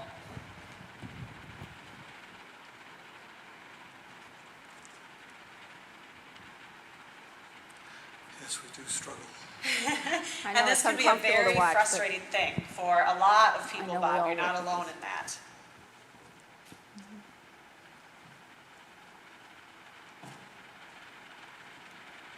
Does the top button tend to be one of the hardest ones for you? Yes. Okay. Good, you got it though. All right. So the idea is that we need to make buttoning bigger, okay? So a couple of different ways that we might look at making buttoning bigger is we may use something we call flicks. And flicks are specifically taking your hands, closing them up like you're making a fist, okay? And then throwing them open. Yeah, good. Almost like you've got water on your fingers and there's no paper towels, right? We got to throw that water off your hands. Good. Okay, so what we're going to do is we're going to use that as a way of kind of increasing that effort in your hands. So let's do about 3 of those with as much effort as you can do. You ready? Yes. Let's stand big and let's do 3 flicks. Ready? 1, 2, 3. Now I want you to go open that top button for me. Good, and the next one too. Good. You notice a little difference? Quite a bit of difference. Okay, good. Now we're going to go ahead and close the buttons back up, but before we do that, let's do a few more flicks. Ready? 1, 2, 3. Go in. Wow. Very nice.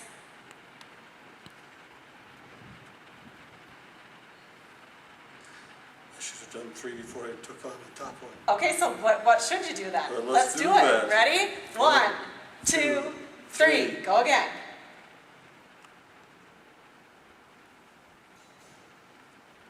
Wow.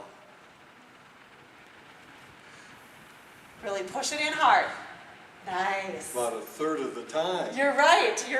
Good job. How many of you have heard of this before or used this technique before? Have you? Okay. And it's been successful for you? Yes. Okay. To an extent. To an extent, yes. The second part of this video, we're short on time, but they also talk about getting angry at the button. So, you're using some other strategies to get bigger with your buttoning and whatnot. I just want us all to do that for a moment, if you would. So let's, everybody, just make your hands into a fist and boom, let's open those fingers up like we're shaking off water. 3, 4, and 5. Okay, you should be feeling something there. You should be doing it from your elbow out so that you're getting a little bit more of an extension. So everything can be done bigger. This is actually a technique that Claire taught me a long time ago, so it was really kind of cool. So you're kind of cueing your body to move bigger. And you're also, interestingly enough, doing a lot more extension. How many of you have a lot of squeeze balls at home where you're squeezing? That is probably the last thing you really want to be doing with Parkinson's disease, because did you see Bob's hands, how tight and fisted they were? That really changes your coordination ability. So you really want to work on the extension wherever possible. But this is also kind of implementing that extra oomph that you really need. You need a little bit more of an intensity, and you need an effort into extension. So that's me as an OT speaking. So the LSVT BIG protocol, this is a nice little snapshot of it. We're not going to go into depth on everything, but it starts with the exercises in every session. You have 7 maximal daily exercises, and you have functional component tasks that are completed each session, hierarchy tasks, we may talk about them briefly, and then walking big. So I wanted to show you some of the exercises on video, and then I'm just going to do one with you all later if we do have some time. So this is the floor to ceiling, a very nice exercise that takes you in a lot of different directions. Let's start with your big posture. Watch Jenny and do what she does. So these will be quick. They're just going to run through the Reach out exercises. big, down to the floor, up to the ceiling, back big. And now hold. And we're going to hold for 10, 9, 8, So these are 7, sustained. 6, 5, They build some 4, strength as well. 3, 2, 1, and finish big. What'd you notice about her hands? They were big. They were big, keeping your hands wide. All right, and then this is a side to side. Again, another great exercise that takes you in This different is your directions. second sustained exercise, the side to side reach. And start again with your big posture.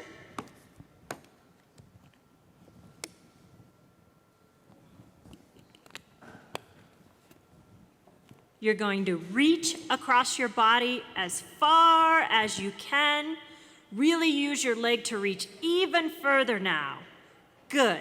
Now we're going to hold that big reach for 10 seconds. 10, 9, 8, 7, 6, 5, 4, 3, 2, 1, and now finish big.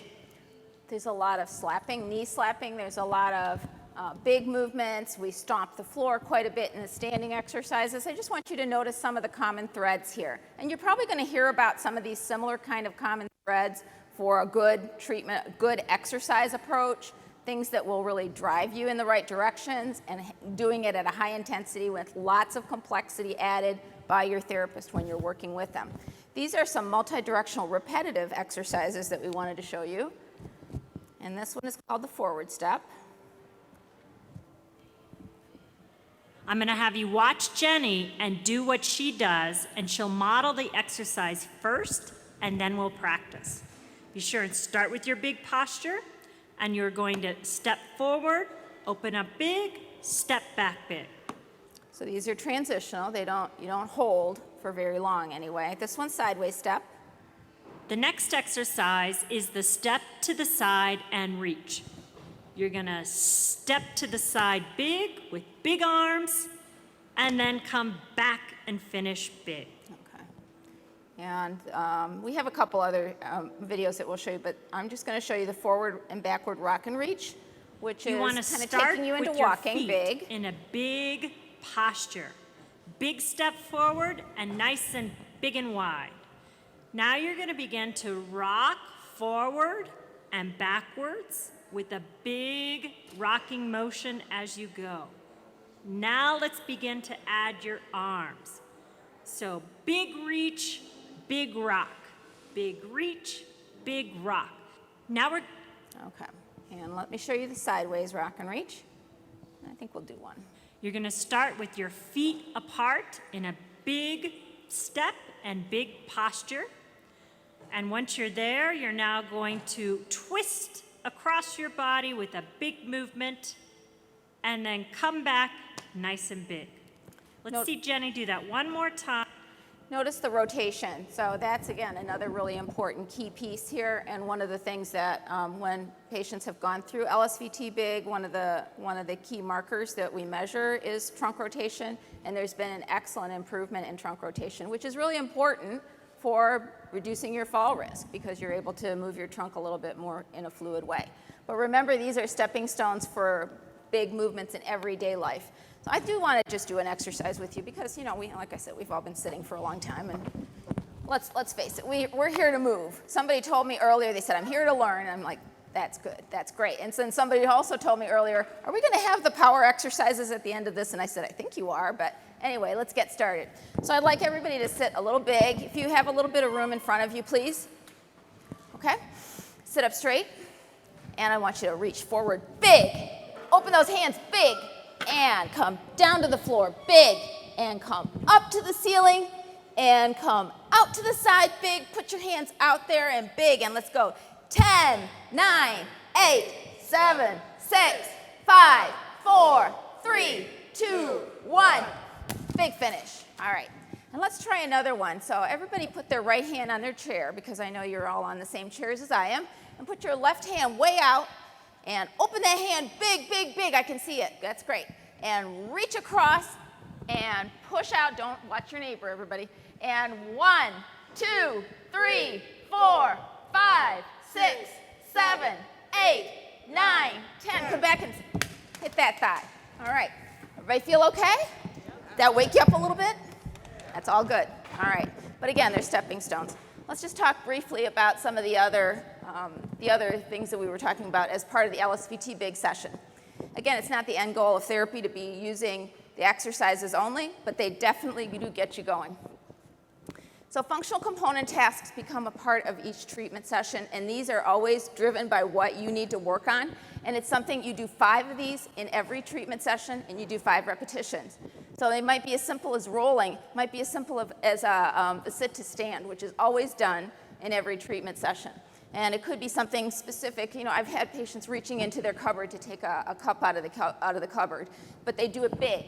And it kind of keeps that mental sticky note so that you're always doing this in a big way. Everything that you do in your functional activities is big.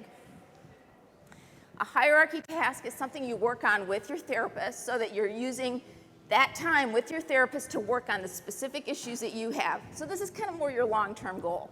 And you want to be working on things like, you know, being able to play tennis again, or being able to write your shopping list, or even being able to get out of bed comfortably. So here's a good hierarchy example I wanted to show you. This is Bill, who's getting in and out of bed. This was a problem for him. So you're going to see the pre-big Bill rolling out of bed. Yep. Not doing a bad job, I'll say, but just watch the before and after. Yeah. Oh, the emergent? Yeah, the emergent. When are you going to do it? In April? Yeah. Okay. So he's in.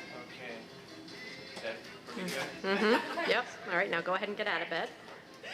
Now, this is a real challenge for a lot of people with Parkinson's getting out of bed, especially if you know, they're covered, they have heavy covers. We are in Michigan after all, not right now. Okay, so there he is, he's up.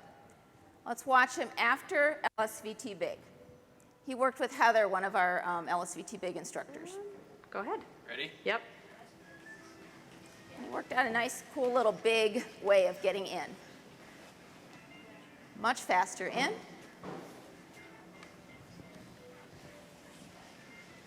And much faster out. Pretty good. All right. All right. So we consider things that overall we want to be able to cement this into everyday life for our patients with Parkinson's. So it is always a goal that they set for themselves. They work on it with the therapist over a period of 4 weeks. We also do big walking. I tried to do it a little bit on the stage here a few minutes ago, but big walking can be done even in small places. I work in home health. I didn't mention to you, but I work in residential home health. And sometimes the spaces can be rather small.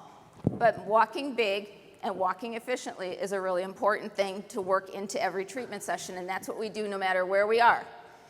LSVT BIG can be provided to you if you're in the home, if you're in a clinic, if you're in a facility, it doesn't matter. If you're in the community as well. So I want to make sure that we keep that all in mind. So the LSVT BIG treatment goal overall is to make sure that people with Parkinson's disease are able to use their bigger movements more automatically in everyday living, and that there will be that carryover. So we know there's been a lot of advances overall in the field of neuroscience. We've been lucky enough to hear about a lot of those things today, and there's a lot of literature out there that exercise protocols can really make a difference. You're going to hear about a couple more in a few minutes. And LSVT programs have been developed over the last 20 years, and they are also an exercise program that is very powerful. You work one-to-one with a therapist on those as well. To get started with LSVT Big and LSVT Loud, you need to find a certified therapist, and to do that, you go to the LSVT Global website. There is a Find a Clinician tab on there, and there's lots of good information. You can locate a clinician who's not only been trained with us over a period of 2 days, which is the beginning certification, but also has been recertified every 2 years to keep up their certification. So it's possible to take charge of your life even with Parkinson's. It's possible for your will to override your brain. It's possible to have power over Parkinson's. I can't take credit for that. That is Sharon Ka, who is a real advocate for Parkinson's disease. We filmed her at the LSVT office, and she did a little rap. She is known as the rapping grandma. I'm sure you know. Rapping grandma. No? Oh. So she's known as a rapping grandma, and sometimes with Parkinson's, certain artistic abilities will kind of come out later in life, perhaps, but also as part of the disease progression. So this was interesting. This was her artistry. It's a great video. It's going to make you jump. Sounds like 8 years later. Yo, homies, listen up. Well, I've got my bling and I've got my cap. I'm the L-Dopa Diva, and I'm here to rap. When I say what, say what? What? You say kick Parkinson's butt. Say what, say what? Kick Parkinson's butt. Say what, say what? Kick Parkinson's butt. Well, when your voice is scratchy and your volume is low and people say, speak louder wherever you go, the unlikely treatment is to bellow endless ahs over and over without any pause. Dr. Fox is relentless, she says in terms gruff. If it sounds too loud, it's just loud enough. When I say think loud, you say, ah, think loud.